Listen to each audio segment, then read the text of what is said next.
So, buckle up, listeners. We are digging into some pretty nitty gritty financials today. Specifically, we want to talk about the balance sheet. In my mind, you can split drug developers into two categories, those that are a little bit more established and those that are not as much.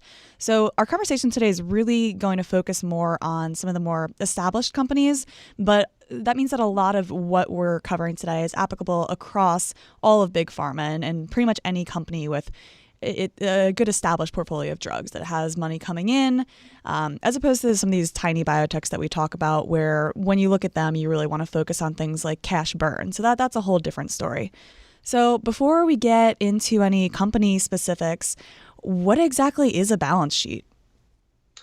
A balance sheet, you know, first of all, let me start by saying that most investors tend to focus on the sexier numbers, revenue growth, EPS growth, and the balance sheet sometimes gets forgotten. Okay. What I think is very important, though, when investors are considering healthcare companies, to consider the balance sheet as a very easy to look at, simple to use tool for figuring out, is the company financially healthy? Because in any given quarter, you can put up, solid revenue growth or solid EPS growth. And that doesn't necessarily mean that the company is going to be able to pay its bills over the long haul. So what the balance sheet does is it shows you how much a company has in assets. It shows you how much a company owes.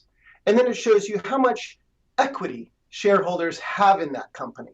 So essentially what you have is you have three different pieces of the puzzle. You have assets, and assets will always equal liabilities plus equity. Okay, but the big takeaway here is that assets are things like cash, property, plant, equipment, things that can be liquidated.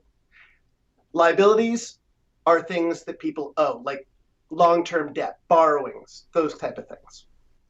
Yeah, and the other good thing that's included on the balance sheet is the distinction between short term and long term for a lot of these items. So you can really get a picture of does this company owe a lot of money in the next year, or does it have a lot of long term liabilities? And same thing with assets as well.